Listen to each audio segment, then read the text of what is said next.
just rolled my chair over my toe and that really hurt.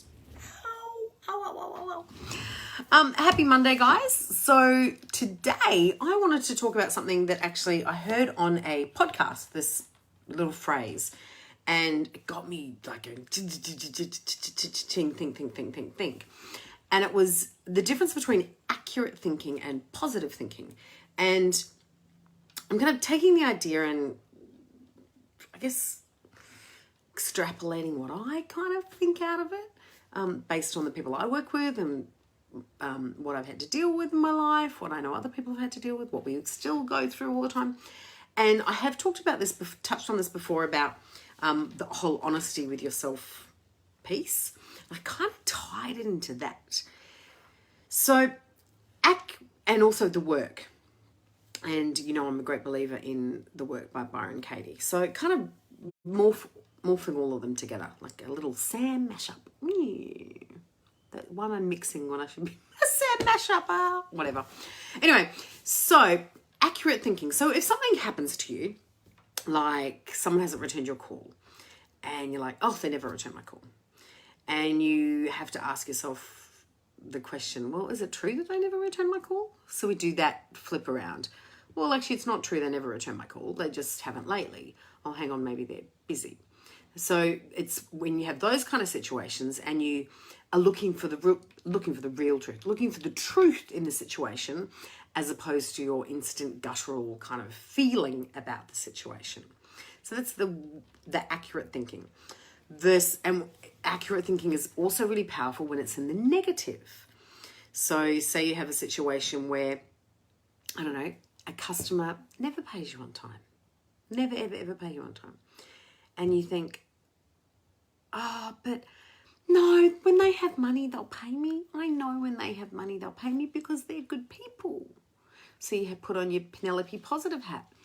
But it's not accurate. Historically, they don't pay you on time. So it's a lose-lose situation. You need to ask yourself in each moment, what is the truth?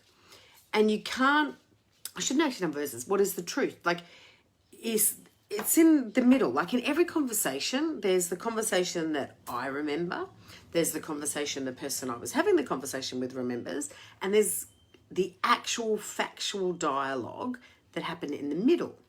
So we've got to kind of step out of all of those situations and not to go into analysis paralysis, but really ask the question, what is true, what is accurate? Or am I putting a really positive lens on this? Or am I putting a really negative lens on this? Because the accurate one is the only one you want to go with. Let's talk about money. So Penelope Positive again, every month she does the credit card juggle because she has great belief that that next thing she sells is really, really going to work and it's going to fix all her problems and all those money dramas are going to go away. No. Penelope Positive, no. You need to actually have accurate thinking about your level of debt and go, okay, can't spend that money this month, hoping, waiting, believing that that's going to come in. You need to slow the coach down a little bit. So I'll change the title of this because it is about the negative, accurate, and positive thinking. And it's not about, because again, everybody has their own kind of version of truth. There should only be one truth, but everybody has their own version of truth. So it's about what's accurate for you in that moment, in 100% honesty about how you feel, what the situation is, what's the word I'm looking for? The constraints you have, any of the issues you have.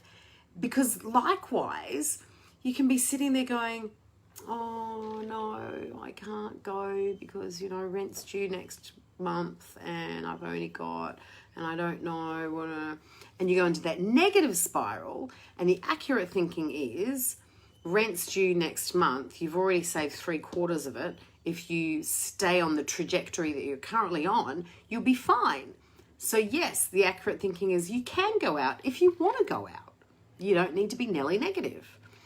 So I just want you to think about in every situation, pretend every situation really is like a conversation. And there's that conversation that one person thinks they had, there's the conversation the other person thinks they had, and there's the words that actually came out in the middle without all the darlings and the ums and the ahs and the connotations and the body language and all the stuff that people mucks us up about conversations, all the implied stuff behind the words.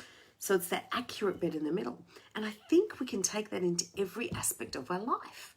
We can look at everything and go, I've got my negative lens on, I've got my Nelly lens on, I've got my Penelope lens on, or I'm being accurate. Amy accurate? We have to come up with names for these people, I think. Yeah.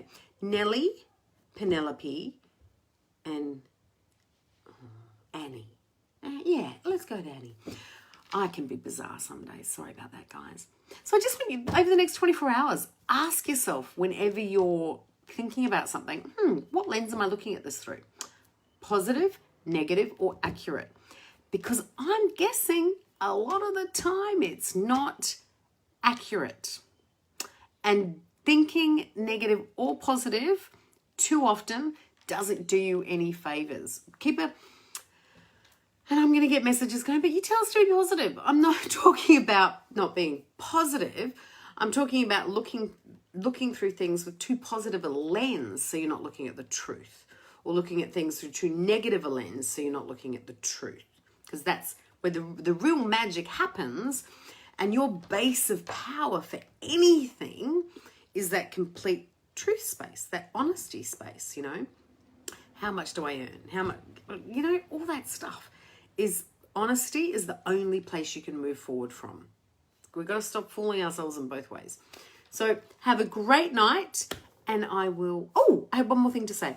So, as you know, I now have 99 Facebook Lives to go, 99 Facebook Lives. If one of the, I did that joke last night, didn't I? What I want to do is I'm going to really be doing some kick butt stuff for the last 90 days for myself. And I would love it if you wanted to do that with me.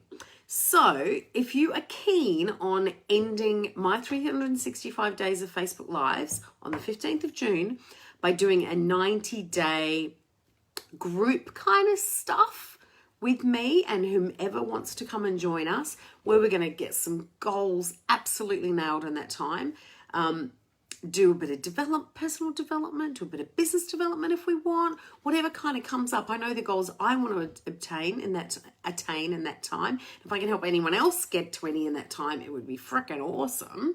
So what I want you to do is you can either DM me or you can send an email to vip@samanthaleith.com, and we will get you sorted out in the group for that last 90 days. And here's a secret. It's going to end with a party. But only people involved can come to the party. So I'm excited. Bye. Have a great night.